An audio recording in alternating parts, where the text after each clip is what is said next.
teknologi dakwah itu kan berkembang Bapak Ibu.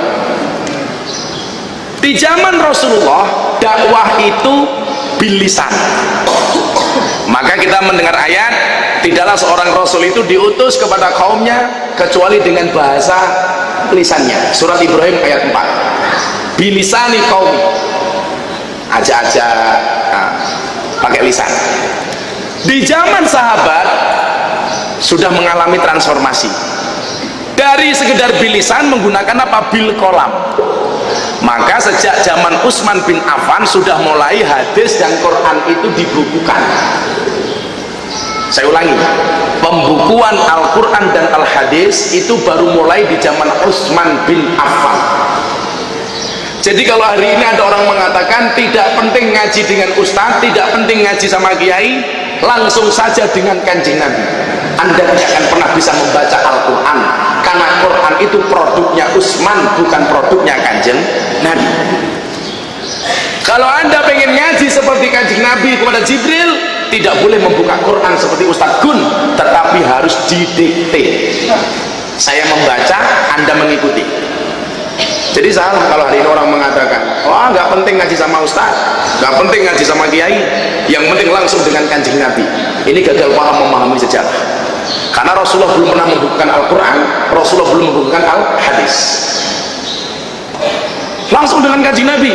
Seorang Abu Bakar saja yang setiap hari mendampingi Rasulullah, karena selain sahabat dia juga mertuanya Rasulullah, bertanya kepada Siti Aisyah, wahai Siti Aisyah, adakah di meja tisu? Nggak ada Abu Bakar. Nggak ada. Ya emang nggak ada tisunya di sini. Wajan mutia tisu aja nggak ada. Ya Allah, innalillahi wa inna ilaihi raji'un. Ternyata adik itu pengertian daripada kamu. Tolong ibu-ibu mundur dikit ya, jangan maju-maju. Kenapa saya suruh mundur? Cantiknya kelewatan.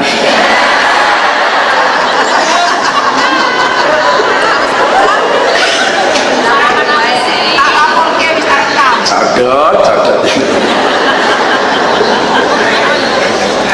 Saya itu karena sakingnya masuk ke kafe kayak kemarin di Bos Surabaya di Gang Doli, jadi saya banyak quote-quote untuk anak-anak muda itu ya, karena memang mereka sukanya begitu. Saya sampaikan kemarin di The Boss Cafe di Surabaya, saya bilang, hai mbak, cantiknya wajahmu hanya akan membuat laki-laki menatap, tapi cantiknya akhlakmu akan membuat laki-laki menatap. Kalau bahasa-bahasa kayak itu saya banyak, banyak.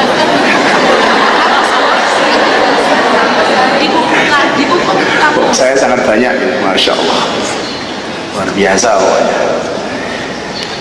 Jadi apa?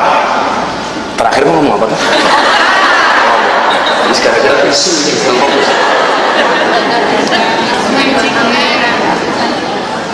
Siti Aisyah ditanya sama bapaknya Abu Bakar, wahai anakku, setelah Rasulullah meninggal nih, ada nggak amalan suamimu, Kanjeng Nabi Muhammad, yang belum saya lakukan? Dijawab sama Siti Aisyah, wahai bapak, hampir semua amalan suamiku pernah engkau lakukan, kecuali satu hal. Apa itu wahai Siti Aisyah? Setiap pagi suamiku Muhammad mendatangi pasar di kota Madinah, kemudian dia di sana berjumpa dengan seorang Yahudi buta, dan tiap pagi dia memberikan makan kepada si buta itu. Walaupun ada yang mengatakan dari sini doh. Artinya apa? Sekelas Abu Bakar saja harus bertanya kepada orang lain untuk mengetahui bagaimana sempurnanya akhlak Rasulullah Muhammad SAW. Maka ketika Siti Aisyah ditanya, bagaimana akhlaknya Rasulullah wahai Siti Aisyah? Jawaban beliau adalah kana khuluquhul Quran wasimatuhul hufron wa yansahulil insan wa yafsahufil ihsan. Maka anggapan salah kalau ada orang mengatakan tidak butuh guru langsung ngaji dengan Kanjeng Nabi. Salah. Makanya harus seperti ini. Maka dikatakan Rasulullah, alaikum bimuwajahatil ulama, alaikum bimujalasatil ulama, harus ketemu dengan ulama. Makanya benar kamu rihlah ke Cirebon sama Ustaz Buya Yahya, nggak ada masalah. Mana sama Ustaz siapa, boleh, nggak ada masalah.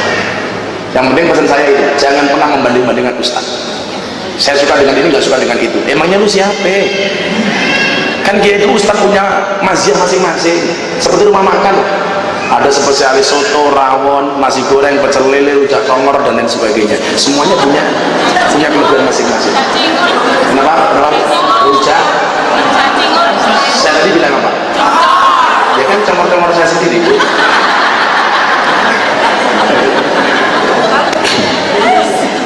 Saya kadang-kadang diprotes kalau kajian di masjid, kayak kemarin di Masjid Al-Akbar Surabaya yang datang 20.000 jamaah.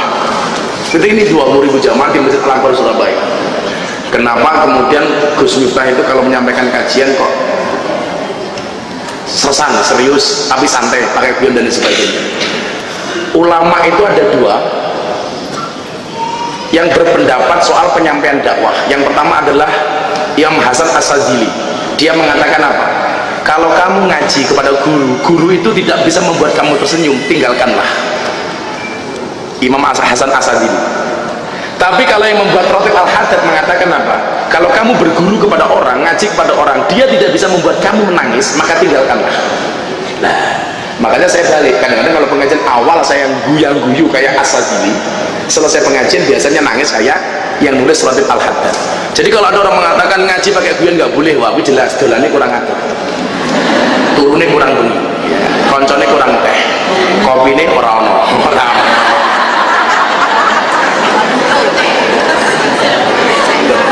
loh.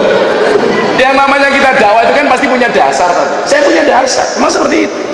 Bahkan Rasulullah itu seneng banget guyon sama sahabatnya Rasulullah namanya Nuaiman. Nuaiman itu pemabuk, tapi dia deket banget dengan Rasulullah. Nah, Nuaiman itu lucu. Kalau dia tidak di hadapan Rasulullah, dia tidak mau mabuk. Kalau di hadapan Rasulullah, dia mabuk. Karena dia tahu kalau saya mabuk di hadapan Rasulullah, saya akan ditakzir oleh Rasulullah. Setiap kali mabuk ya dihukum cambuk sama Rasulullah. Tapi Rasulullah senang. Sampai ketika para sahabat lain mengatakan melaknat Nuaiman, apa kata Rasulullah? La tal'anhu fa innahu yuhibbullah wa rasul.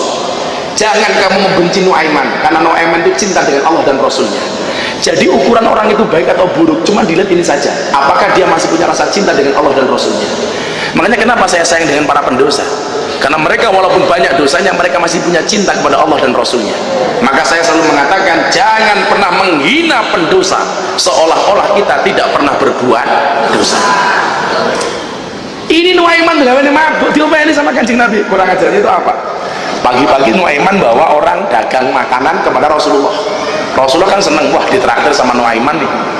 Akhirnya Rasulullah makan banyak, didampingi sama Nuaiman.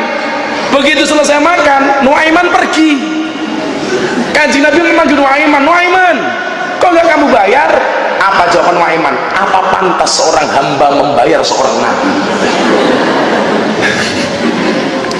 Jadi kalau saya makan sama Maya, kok saya yang bayar, itu kan nggak pantas. Nggak pantas.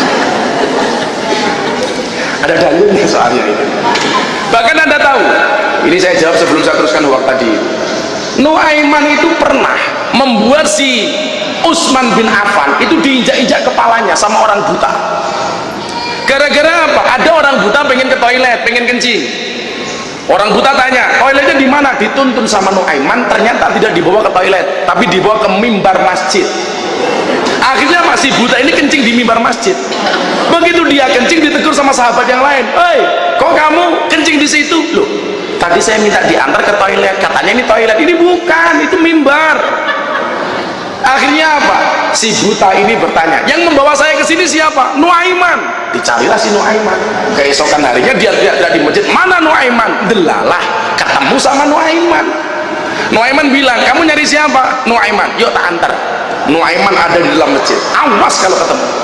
Si Sayyidina Utsman baru sholat.